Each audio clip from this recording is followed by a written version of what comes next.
In this video, you will learn step by step how you can switch from Hostinger to WordPress website builder in these very simple steps. So the first thing that we need to do is head over and log in to our Hostinger account. So once we're on the main page of Hostinger here, we need to go to the left-hand side bar, go down to websites, click on the drop-down menu, and then click on website list.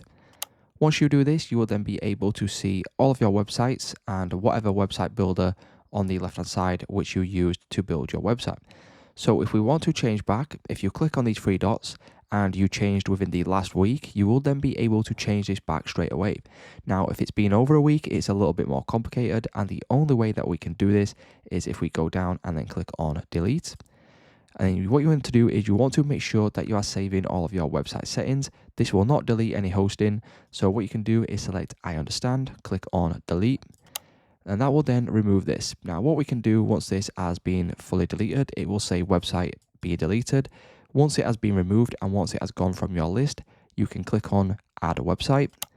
You can then select WordPress, and then you simply just want to go through this process right here. So once you've entered in your information, click on next. You then want to choose your template here, or you can create a blank site from scratch. And then you want to select all of this. So you want to go through and add any add-ons or plugins that you want. And then you will now want to enter in your domain name. So howtoonline.org. Once you enter in your domain name, just simply click on the one that you want, click on next, and then select your country of residence.